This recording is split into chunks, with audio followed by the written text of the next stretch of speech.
भाई आप अकेले बात करो, थोड़ा साइलेंट रहो भाई। इलियास किरमानी साहेब आमचे महाराष्ट्र प्रदेश जनरल सेक्रेटरी आहे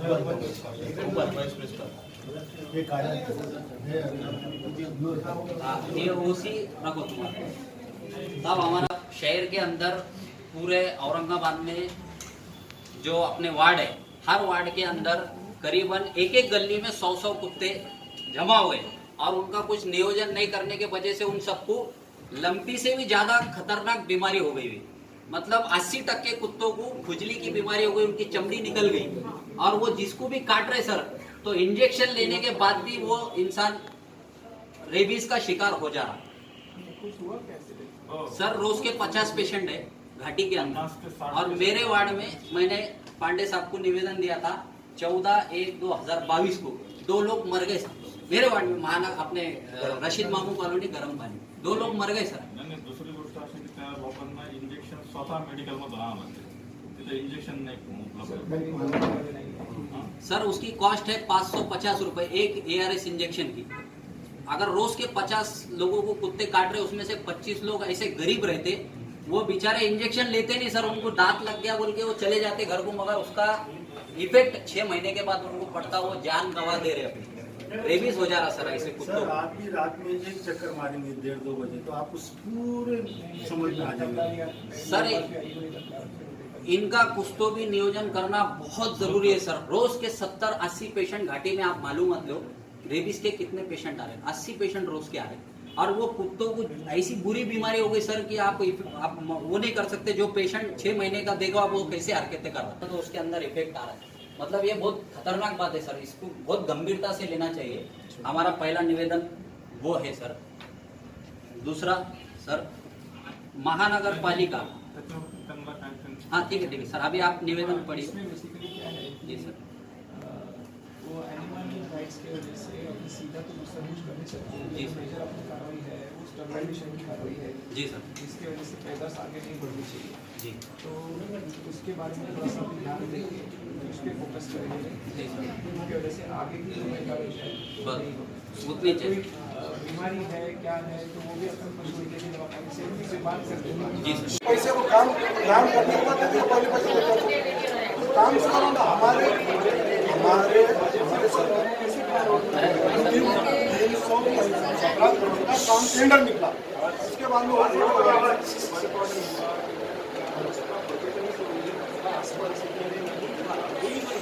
हमें ठीक है ना, नहीं है ना तो आएंगे ना सब पैसे, काम करवा देंगे ना।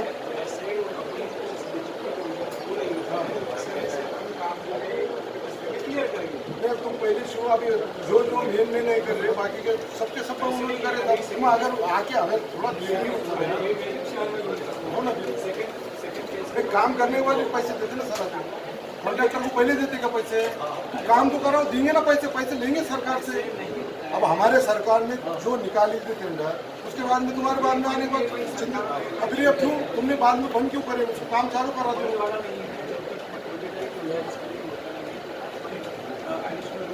जब तक लोग मरेगा कुछ तो भी कम से कम खड्डे में मुरुम तो डालो। 2 साल से हम टैक्स नहीं लेंगे साहब, हम पहले बोले अगर तुम अगर नहीं देंगे तो हम टैक्स नहीं लेंगे। हमने मेरे बाद में कैसा देंगे? तुम रिपेयरिंग तो करो, मुरुम तो डालो। देखो हम बोलेंगे ना कि भाई तुम कम से कम मुरुम तो डालो। सब रिपेयरिंग करो, रिपेयरिंग करिए। मैंने ये जेबी नगर तालाब में दी थी, तो मैंने बोला तो हमारे घर में पानी नहीं है, तो पानी इतना आपको मालूम है नीचे महानगर में इतना पानी मेरा तालाब में 5 साल पहले डाले तो वो बार चौकअप हमने 2-3 वक्त मैंने आए को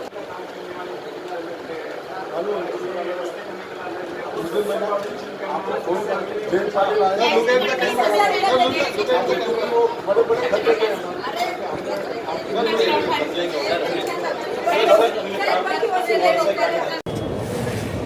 300 कोटी खर्च करून जे सुरक्षाचे पाईप लावण्यात आलेले होते आणि जे आदित्य ठाकरे आपल्या सरकारच्या काळामध्ये आदित्य ठाकरे यांचा जे सायकल ट्रॅक जो बनवण्यात आला होता, पण आता त्याची मात्र फार विकट दुरुस्ती झालेली आहे.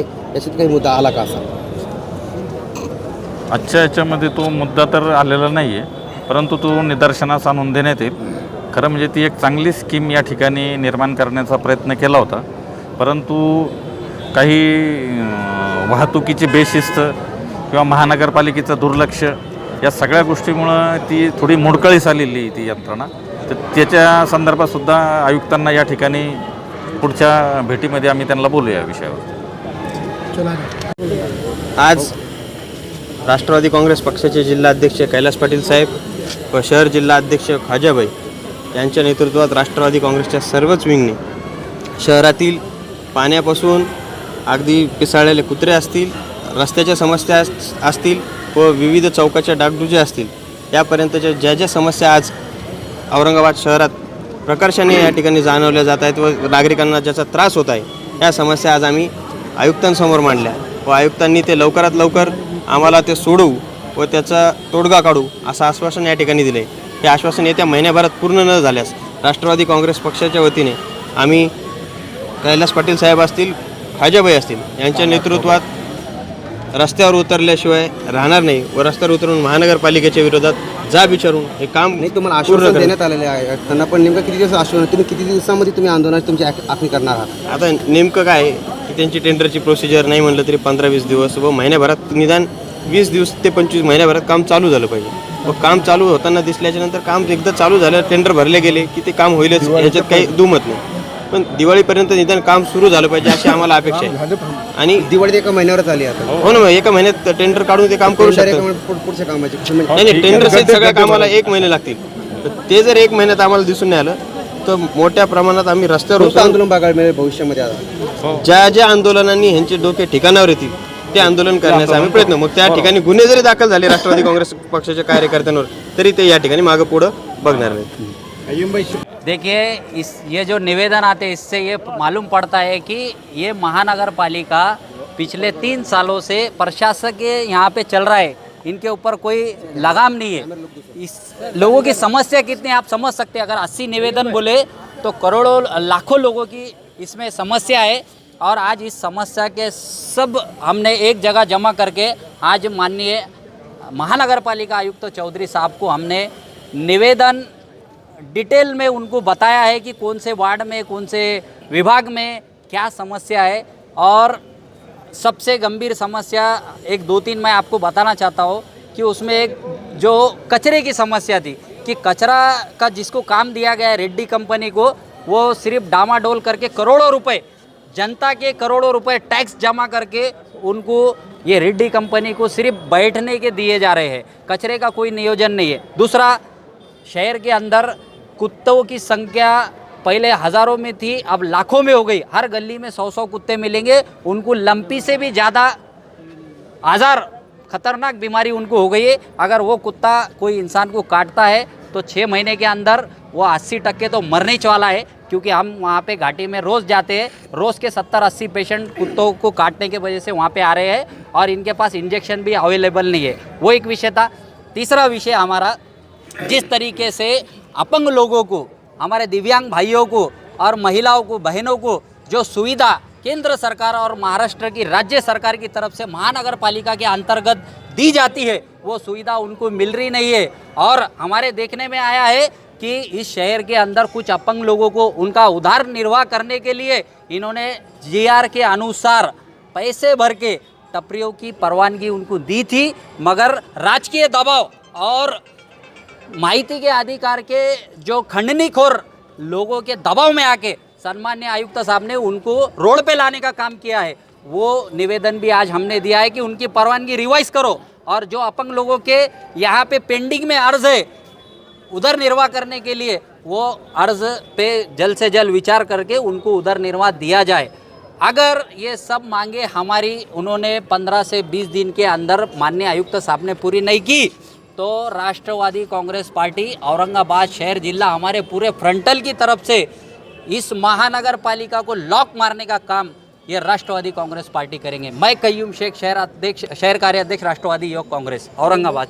आज औरंगाबाद शहराच्या वतीने राष्ट्रवादी काँग्रेस पार्टीच्या वतीने महानगरपालिकेचे प्रशासक चौधरी साहेब यांना विविध मागण्यांचे निवेदन देण्यात आलं. 110 वार्डाच्या प्रतिनिधी म्हणजे लोकांमधून या समस्या वेगवेगळ्या होत्या. काही रस्त्यांच्या होत्या, काही ड्रेनेज लाईनच्या होत्या, काही कचऱ्याच्या होत्या. मुख्य प्रश्न हा पिसाळलेल्या कुत्र्यांचा होता की जे प्रत्येक रात्री बेरात्री पिसाळलेले कुत्रे लोकांना चावत आहे आणि चावल्यानंतर त्यांच्यावर व्यवस्थित इलाज होत नाही आहे. महानगरपालिकेकडे आता चौधरी साहेबांशी चर्चा करताना त्यांनी तर आश्चर्यजनक खुलासा केला की त्याच्यावर आमच्या महानगरपालिकेतर्फे काही सुविधा देण्यात येतात की नाही ते आम्ही बघू. आम्ही त्यांना सांगितलं महानगरपालिकेतर्फे सुविधा देण्यात येत नाही. सगळे लोक घाटीमध्ये चालले आणि घाटीमध्ये सुद्धा त्याच्यावर विलास करण्यासाठी पुरेशी यंत्रणा नाही आहे. या ठिकाणी शहरामध्ये अत्यंत वाईट परिस्थिती, सर्व सुविधा महानगरपालिकेतर्फे दुर्लक्षित करण्यात येत आहे. याच्यावर लवकरात लवकर तोडगा काढण्यात यावा यासाठी महानगरपालिकेवर आज आम्ही निवेदन दिलेलं आहे. चौधरी साहेबांनी सगळ्या समस्या ऐकून घेतल्या. लवकरात लवकर त्याच्यावर तोडगा काढू असं त्यांनी सांगितलं. आम्हीसुद्धा त्यांना सांगितलं की याच्यावर जर लवकर तोडगा निघाला नाही तर राष्ट्रवादी काँग्रेस पार्टीतर्फे या ठिकाणी मोठं आंदोलन करण्यात येईल. आपल्या निवेदनात असा काही मुद्दा होता काही कारण मुकुंदवाडी रेल्वे स्थानक आहे त्यावरून पुलाचं देखील खूप दिवसापासून मागणी होती कारण की रस्ता ओलांडून विद्यार्थ्यांना जावं लागत आहे.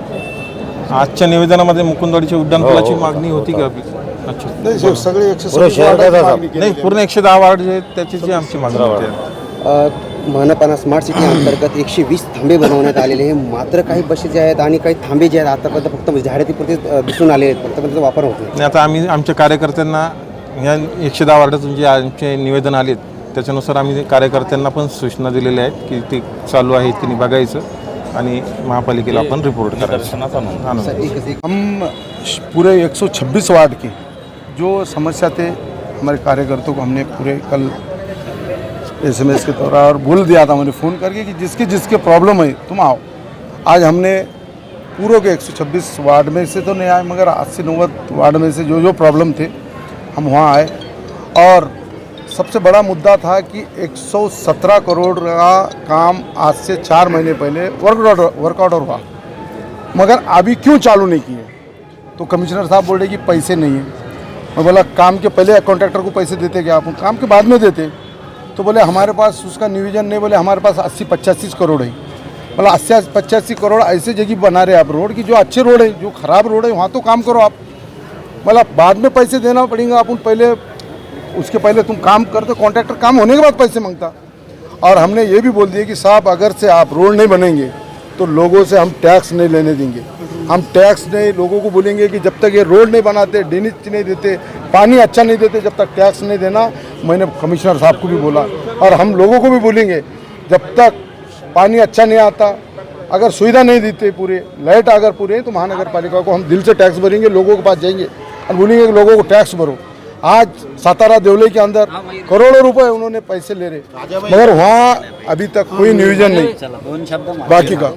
आज वहाँ पे लाइट तक नहीं है. आज वहाँ पे चिक्कड़ पानी पूरा ऐसा देवले सातारा में करोड़ों रुपए आ रहे मगर वो वहाँ के लोगों को अभी तक कोई, वहाँ के लोगों को एक लाइट तक नहीं मिली और उनके पास से टैक्स ले रहे. भाई टैक्स लो ना, कौन नहीं बोला. हम भी 15-15 साल से नगर सेवक हैं. तो सुविधा तो दो, बाकी का तुम सुविधा देंगे तो लोग खुशी से टैक्स देंगे. आज तो एक कोरोना से 2 साल के बाद में निकटे, कोरोना का तो छोड़ना ही था, लोग रोड पे ही नहीं आए थे पर फिर भी हमने टैक्स भरा रहे पर लोगों की सुविधा दे रहे नहीं. अगर से कमिश्नर साहब को हमने आज चेतावनी दी और बोले पर कमिश्नर साहब हमारे सरकार ने 317 करोड़ रुपए वो टाइम में काम चालू हुए थे, उद्घाटन हो गए थे, ताबड़तोड़ काम शुरू करो नहीं तो हम हमारे राष्ट्रवादी के स्टाइल में हम इसके बाद में हम इतना, अब तो आज तो हम निवेदन देने हम 100-200 लोग आए थे. हम आंदोलन को पूरा औरंगाबाद पूरे के पूरे आएंगे और बहुत बड़े पैमाने पे हम आंदोलन करेंगे. और औरंगाबाद शहर के आज बहुत बेकार हाल है. मैं बोला कम से कम ये 2 साल के अंदर तुम तो कम से कम मट्टी तो डालो, मुरुम तो डालो, लोग गिर रहे पड़ रहे. कितने दिन का इंटीमेशन दिया तुमने? कमिश्नर साहब ने हमको बोले कि भाई मैं जल्दी से जल्दी कम से कम वो टेंडर निकाल के छोटे छोटे जो गड्ढे हैं, बड़े बड़े गड्ढे हुए वाले, वो मैं भरूंगा. ये हमको आज आश्वासन दिए. अगर उन्होंने अगर जल्दी से जल्दी नहीं करी तो हम उसके बाद में नहीं हुआ तो ना 8-15 दिन उसका टेंडर का प्रोसीजर है. प्रोसीजर में साहब ने, साहब के ऊपर विश्वास है. साहब एक बहुत अच्छा अधिकारी है. हम हमारे जयंत पाटिल साहब को बोले थे कि उन्होंने बोले कि जाओ और बोलो मेरा नाम, ये बहुत अच्छा अधिकारी है और काम वाला अधिकारी है। तो हम उसके लिए जयंत पाटिल साहब का भी हमने बोले कि भाई साहब हम तो बहुत बड़ा आंदोलन करने वाले थे, मगर आप बहुत अच्छे अधिकारी है और हमको उम्मीद है 15 से 20 दिन पर बाद में अगर वो टेंडर को टाइम लगता है वो टाइम के हिसाब से उन्हें जल्दी से जल्दी काम करेंगे, ये हमारे को उम्मीद है। कमिश्नर साहब ने आज हमारा सबका निवेदन दिए और उसके बाद में हमारे ये कमिश्नर साहब ने सभी की बात, हमारे खयूम ने, हमने सबने बात, मयूर ने, हमारे सब ने, हमारे इसका भी बहुत बड़ा मुद्दा था जो रमा योजना का, उसको लोगों को पैसे नहीं मिल रहे थे, हमने उसकी भी बात करे। आज कम से कम 100-200 हम निवेदन दिए और कमिश्नर साहब ने आज बोले कि भाई जल्दी से जल्दी इसकी कचरे का, कुत्तों का, हर चीज़ का मैं जल्दी से जल्दी करूँगा कुछ।